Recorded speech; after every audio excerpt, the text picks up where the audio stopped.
রাত 12টা বেজে গেছে, মনে হচ্ছে খাবার পাবো না, তাই এই দোকানে পেয়ে গেলাম। এই যে বৌদি এখন হলো রান্না ভেজে দিচ্ছে খাবার, রাত 12টার সময় এখন বৌদির হাতে খাবার খাবো। মর্নিং, গুড মর্নিং বন্ধুরা। এই যে আমি ঘুম ভেঙে গেছে, বিছানায় শুয়ে আছি, এইখান থেকে আমার উঠতে আলিশি এ মোড়া ও মোড়া খেতে খেতে খেতে খেতে আমার উঠতে 1 ঘন্টা লাগবে।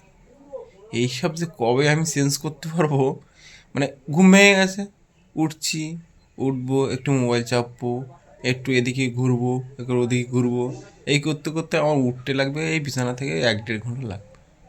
তো এইসব রোগগুলো চেঞ্জ করলে আমি কন্টিনিউ ভিডিও করতে পারি, অনেক কিছু করতে পারি।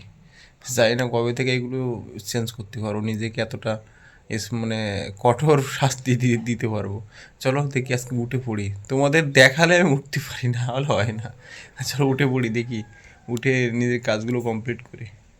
অনেক কষ্ট করে ঘুম থেকে উঠলাম, মোটে উঠতে ইচ্ছা হচ্ছিল না। এখন কি করতে হবে, এখন নিজেকে ফ্রেশ করতে হবে, স্নান করব, তারপরে বেরাবো। আর দুপুরে লাঞ্চটা যে কোথায় করব, এখন যাই, বাইরে যেয়ে খেতে হবে, রান্না ফান্না করার সময় নেই, তাহলে আর ভিডিও হবে না, নিজের কাজও কমপ্লিট হবে না। চলো এখন বাইরে যাবো, বাইরে যেয়ে খাওয়া দাওয়া করবো, আগে স্নান করে নিই, ফ্রেশ হয়ে নিই, তারপরে বাদে ঠিকঠাক টাইমে দুপুরে লাঞ্চ করছি, মানে তাও 2টো বাজে, 2টোর সময় এখন লাঞ্চ করছি। লাঞ্চে মাছ খাবো, আর কি কি খাই দেখি। খাওয়া দাওয়াটা আজকে তাহলে করতে হবে, অনেকটা কাজ আছে। তরকারি নিয়েছি, আর এই তরকারি, সবজি, ডাল, এসব খেয়ে এখন কাজে বেরোতে হবে। চলো, রুই মাছ আর ঝোল খেয়ে আজকে একটু কাজ করতে হবে, অনেকটা কাজ বাকি আছে।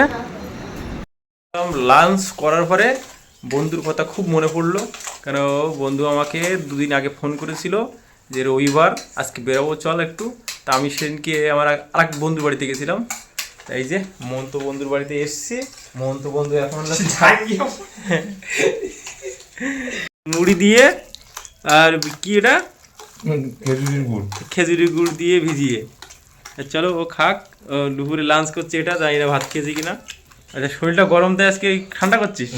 আচ্ছা, কাজ আছে, সে কাজগুলো কমপ্লিট করতে হবে। এখান থেকে বেরাবো, একটু আধা ঘন্টার মতো রেস্ট টেস্ট করে একটু গল্প করে বেরাবো। চলো দেখি, আজকে অনেক জায়গায় যাওয়ারও আছে, কাজ আছে, যাওয়ারও আছে, সেগুলো তোমাদেরকে দেখাবো। এখন যে জায়গাটা দাঁড়িয়ে আছি, এই জায়গাটা হলো, দেখো তোমরা দেখলে চিনতে পারো ভালো করে, পিছনে কিন্তু হাওড়া ব্রিজ, ওই যে হাওড়া ব্রিজ, হাওড়া ব্রিজের পাশে এখন সন্ধ্যা হব অবস্থায় এখানে দাঁড়িয়ে আছি। এবার এখান থেকে একটু বেরাবো, আর একটা জায়গায় যাব। কিন্তু এই রুটটা পুরো হাওড়া ব্রিজের ওপর দিয়ে গাড়িগুলো যাচ্ছে, এই গাড়িগুলো সব যাচ্ছে কিন্তু হাওড়া ব্রিজের ওপর দিয়ে। চলো এখন এখান থেকে বেরাবো, যাবো একটা অন্য জায়গায়। রাত 12টা বেজে গেছে, মনে হচ্ছে খাবার পাবো না, তাই এই দোকানে পেয়ে গেলাম। এই যে বৌদি এখন হলো রান্না ভেজে দিচ্ছে খাবার, রাত 12টার সময় এখন বৌদির হাতে খাবার খাবো। আমি যাচ্ছিলাম ওই রাস্তা দিয়ে এদিক থেকে, এবার আমি আগে 2টো দোকান দেখলাম, দেখে আমি বলছি খিদি লেগে গেছে, পাবো কিনা। আমি দাদাকে দেখি ঝাড়ু দিচ্ছে, আমি দেখলাম রুটি এসব আছে, আমার তো খাবার তো নিচ্ছে কিনা পাওয়া যাবে। দাদাকে বললাম, দাদা বলছে ভাত হবে আর ডিম আছে, আর কিছু নেই।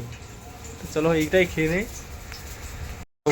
হোটেলের দাদা বৌদি বলছে যে লকডাউনের মতো অবস্থা হচ্ছে, গ্যাস নেই, একটা গ্যাস 3000 টাকা, রান্না মানে আগেই বলতে সকালবেলা পরোটা করতো, সব কিছু করতো, এখন আর পাচ্ছে না। চলো আমার ভাতটা যাই, একজনের ভাত হয়ে গেছে বললো, হবে, খেয়ে নেই। খাচ্ছি, এটা সারা রাত খোলা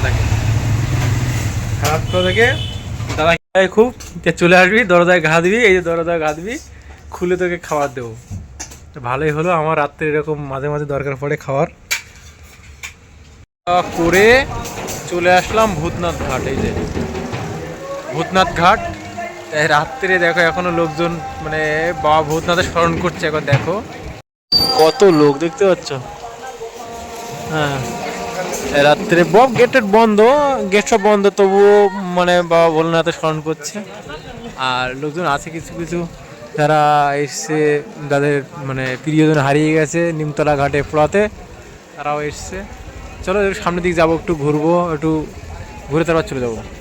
আমি দাঁড়িয়েছিলাম এখানটায়, ভাবলাম একটু ফাঁকা হবে, দেখবো ফাঁকা হচ্ছে না, কেউ না কেউ এসে ডাকছে বাবা ভোলেনাথ, এই বাবা ভোলেনাথ।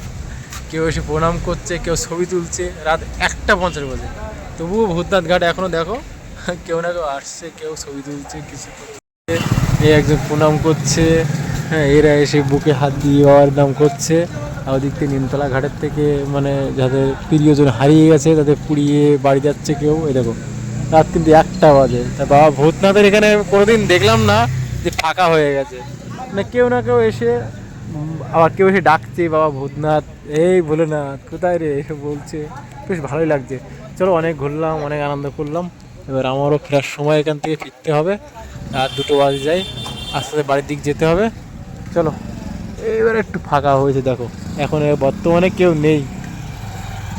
মানে 2-1 মিনিট দাঁড়ালেই আবার কেউ না কেউ চলে আসবে, ঠিক আছে। দেখো একটু, আজকেই দেখলাম যে বাবা ভূতনাথ এখানে ফাঁকা আছে মোটামুটি, কেউ নেই আপাতত।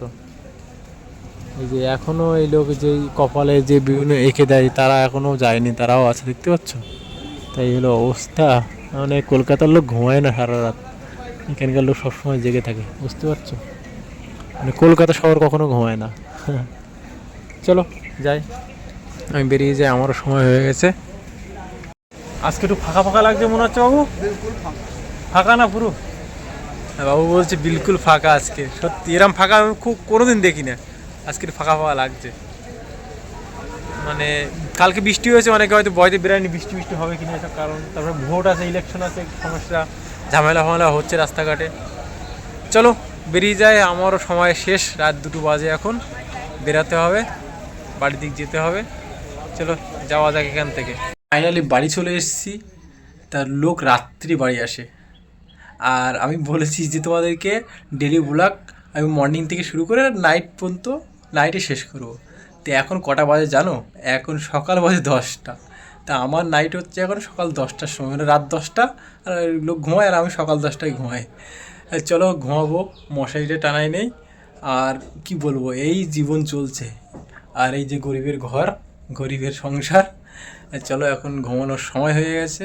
মানে এখন সকাল 10টায়, আমার রাত 10টা বাজে। আর চোখে ঘুম ঘুম চলে এসছে, চোখও অলরেডি লাল হয়ে গেছে, শরীরে একটু ক্লান্তি ক্লান্তি লাগছে। এবার একটু ঘুমাতে হবে, কখন উঠবো জানি না। যখন উঠবো তখন থেকে মর্নিং শুরু হবে। তো বন্ধুরা, আমার লাইফ কেন তোদের দেখতে বলি, দেখো, দেখলে বুঝতে পারবে যে ব্যাচেলার লাইফগুলো কেমন হয় আসলে। তো চলো, আর দেরি করা যাবে না, মশারিটা টানিয়ে ফেলি। তো চলো গুটি গুটি পায়ে মশারির মধ্যে ঢুকে পড়ি, আস্তে আস্তে ঘুমাবো। লাইটটা অফ করা হয়নি, লাইটটা অফ করে আসি। লাইটটা অফ করেছি, তাও একটু অন্ধকার হয়েছে, যেহেতু এখন সকাল 10টা বাজে। যেখান থেকে না সেখান থেকে লাইট ঢুকবে ঘরের মধ্যে, কিছু করার নেই, এইভাবে ঘুমাতে হবে। চলো ঘুমিয়ে পড়ি। এইভাবে যে ড্রেস পরে এসেছি সেই ড্রেস পরেই ঘুমাচ্ছি, আর কি করা যায় বলো। আচ্ছা চলো, গুড নাইট, সবাই ভালো থেকো।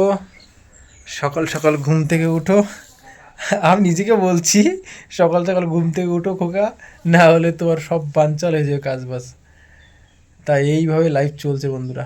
তাই আমি বলি না, আমার লাইফ স্টাইল মানে অন্যরকম, যায় না এইসব লাইফ স্টাইল থেকে কবে বেরোতে পারবো। চলো bye, good night, love you all. দেখা হবে আবার যখন ঘুম থেকে উঠবো তখন, তার আগে নয়। By.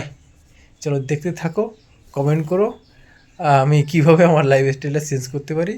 By, love you all.